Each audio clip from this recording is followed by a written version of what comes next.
Olá, estudantes da primeira série, tudo bem com vocês? Sou a professora Arabel e estaremos trabalhando nesta aula um pouquinho de resolução de problemas usando funções. Vamos lembrar um pouquinho que a função tem uma expressão matemática, que é a regra que a define, tem um gráfico que a representa também. Esse gráfico pode ser crescente ou decrescente, ou as duas situações na mesma representação. Nos exercícios vão aparecer coisas desse tipo, ok? Vamos trabalhar um pouquinho então. O objetivo da nossa aula: resolver questões envolvendo função e aplicar os conceitos envolvendo função na resolução dos problemas. Que foi isso que eu anteriormente falei para vocês, tá legal? As funções são utilizadas na representação cotidiana de situações que envolvam valores constantes e variáveis, sempre colocando um valor em função do outro. É a relação de dependência entre as grandezas, que é a definição de função. Mas que valores são esses e como identificá-los? Temos aqui uma situação para exemplificar. Vamos fazer a tradução desse enunciado e descobrir a função aqui dentro dele, tá? O salário de um vendedor é composto de uma parte fixa mais uma comissão sobre o valor de suas vendas. Como podemos formar uma regra para calcular esse salário? Se é uma regra, é aquilo que vai funcionar para todos os funcionários. Por isso se escreve uma fórmula, por isso se escreve uma função. Aqui eu destaquei as informações, as palavrinhas-chave que vão fazer você traduzir essa frase, essa sentença, numa expressão matemática. Está em vermelho aqui destacado uma parte fixa mais uma comissão sobre o valor de suas vendas. Eu vou usar S para representar o salário, F para representar a parte fixa, V para representar a comissão das vendas. Essa comissão normalmente vem escrita na forma de uma porcentagem, e daí com a porcentagem a gente tem que fazer mais uma coisinha.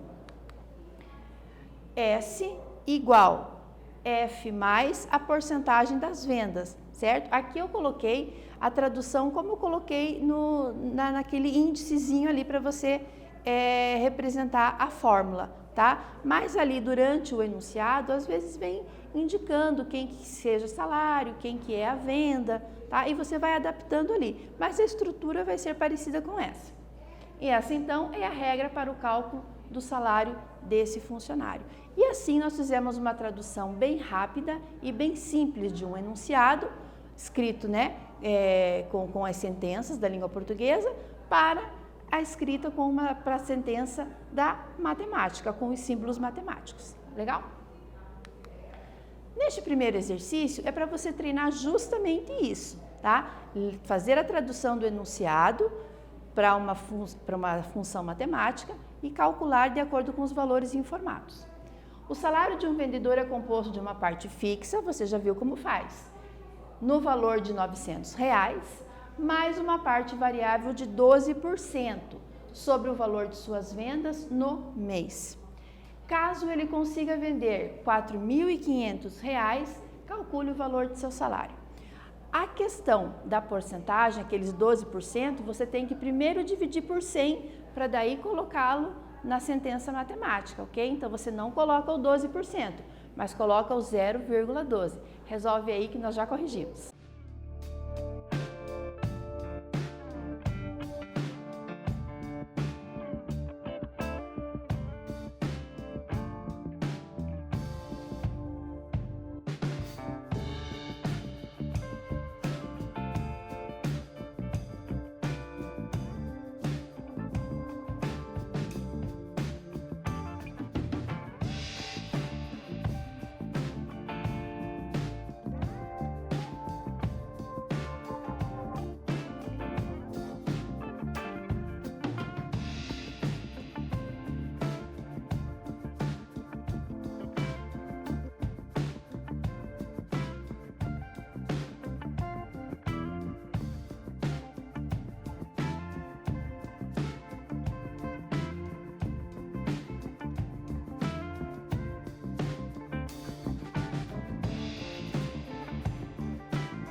Foi tranquilinho?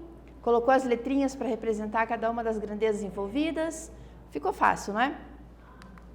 Aqui, então, eu coloquei, ó, o salário do vendedor é composto de uma parte fixa de R$900. Primeiro valor importante. Então, a parte fixa, lembra lá daquela formulinha que nós escrevemos? A parte fixa do salário é R$900. Mais uma parte variável de 12%, 12% do valor das vendas. Aqui é aquela observação, o 12% eu coloco na minha relação matemática 0,12, tá? E as vendas também foi informado no enunciado, R$4.500. Substituindo tudo isso, você vai ter um S, que significa salário, igual a 900 mais 0,12 vezes 4.500. Primeira multiplicação, 0,12 vezes 4.500 dá 540, somando com os 900, R$1.440, que vai ser o salário no final do mês deste funcionário, deste vendedor, de acordo com a porcentagem das vendas que ele efetuou. Tranquilo? Então é bem tranquilinho, né? Vai destacando ali os valores principais, vai trocando as grandezas por letrinhas, que você consegue formar a expressão matemática, a função que relaciona esse enunciado, tá bom? Para frente. No exercício 2, a gente já vai trabalhar um pouquinho diferente. Vamos trabalhar com gráficos, função crescente e decrescente. Puxa aí na sua lembrança como é que funciona isso. Em um mês, uma loja de eletrônicos começa a obter lucro já na primeira semana. O gráfico representa o lucro L, ó, a letrinha do lucro, tá? Dessa loja desde o início do mês até o dia 20. É o que mostra aqui nesse gráfico. Tá saindo do 0 e vai até o 20, tá? Então aqui no eixo X, no eixo horizontal, representando o tempo, 0 dias, 5 dias, 20 dias. Mas esse comportamento se estende até o último dia, que é o dia 30. Então, veja, nessa primeira parte aqui está mostrando o gráfico até o dia 20, mas diz ainda que continua até o dia 30, só que isso não está sendo mostrado. Lá no dia 20, o gráfico mostra uma relação de lucro real 3.000. Então, são valores importantes que você vai precisar destacar na hora de copiar aqui, tá bom? Para frente. O gráfico é crescente até o dia 30 ou este gráfico é decrescente até o dia 30? Então, o que você acha que acontece, né? O que está demonstrando aqui que esse gráfico faz com a função entre tempo e lucro? Analisa direitinho esse gráfico, marca um X na resposta certa, que a gente corrige e explica para você o que está acontecendo.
Analisou direitinho o gráfico? Viu lá o conceito de crescente e decrescente? Então, acompanhe aqui a explicação dessa resposta certa.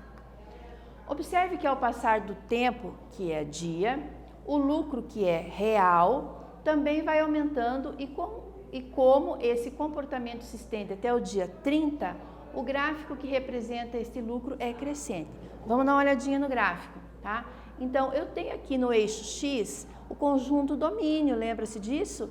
E a tendência dele ali, ele está sendo mostrado que ele está aumentando, porque começa no 0, vai para o 5, vai para o 20 e ainda vai para o 30, porque o exercício diz que ele vai até o dia 30 do mês. O gráfico, a reta que tem aparecido ali, ela também mostra um sentido crescente, porque à medida que os valores do tempo, que é o conjunto domínio, aumentam, os valores do lucro, que é o conjunto imagem, aumentam também. Então, se aumenta todo mundo, essa reta continua sendo crescente. Alternativa certa, o gráfico é crescente até o dia 30. Então, pessoal, trabalhar com funções vai envolver essas duas situações. Ter um enunciado, traduzir para uma situação matemática, uma sentença e fazer o cálculo e a análise desse valor. Ou o enunciado vem junto com um gráfico, faz a análise do gráfico e chega na resposta correta. Tranquilo? Então, sempre função vai trabalhar com uma sentença matemática e com um gráfico junto. Todas elas vão ter essas duas situações, tá? Para frente. As funções matemáticas podem representar situações envolvendo as movimentações financeiras de uma empresa com base no custo, na receita e no lucro, que são elementos da matemática financeira. Essas relações são responsáveis pela determinação de entradas e saídas de dinheiro, destinando uma melhor análise da rentabilidade dos negócios realizados pela empresa. Então, a função vai entrar aí, tem a finalidade de analisar o comportamento da empresa, certo? Se está no lucro, se está no prejuízo, se precisa melhorar, o que precisa investir, é assim que funciona. Um gráfico para representar esses valores todos, ou um custo fixo, é uma função constante, ele vai acontecer sempre. Ou a receita total, um valor crescente, os custos totais, um valor crescente. Porém, eles têm um ponto de equilíbrio. Eles têm um ponto de equilíbrio. E deste ponto de equilíbrio, eu tenho uma situação que acontece aqui para baixo, tá? Onde o lucro vai ter uma condição e aqui para cima o lucro vai ter uma condição. Então, a partir desse ponto de equilíbrio, ou eu vou ter um lucro que é positivo, ou eu vou ter um lucro que é negativo, que chama-se prejuízo, tá? Para frente, para o nosso exercício 3. Os veículos para transporte de passageiros em determinado município têm vida útil que varia entre 4 e 6 anos, dependendo do tipo de veículo. Nos gráficos está representada a desvalorização de 4 desses veículos ao longo dos anos, a partir de sua compra na fábrica. Então, agora vou mostrar os gráficos. Veículo 1, veículo 2, veículo 3 e veículo 4. Todos eles estão decrescente, porque é uma desvalorização. Tranquilo? Você vai ter um tempinho para copiar esses gráficos. Com base nos gráficos, o veículo que mais desvalorizou por um ano foi o veículo A, B, C ou D. Perceba que nos gráficos tem um tempo diferente para cada um deles. Então, se atente a isso, tá bom? Copie direitinho esses gráficos e a gente já corrige.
Analisou direitinho esses gráficos? Toda a resolução vai estar ali no gráfico, tá? Não tem que traduzir em fórmula, sentença, para função, nada. É só analisar o comportamento dos gráficos. Vamos ver o que acontece então. Para o veículo 1, eu tenho uma desvalorização, começando aqui ó, em 75, parando em 25. E isso é dado vezes 1.000, né? Então, é 75 mil, caiu para 25 mil. Em quanto tempo? Em 5 anos. O veículo 1, 75 mil menos 25 mil, dá uma diferença aí de 50 mil reais, né? Esses 50 mil reais eu dividi por 5, que é o tempo de desvalorização, dando 10 mil reais por ano de desvalorização. Guarde esse valor.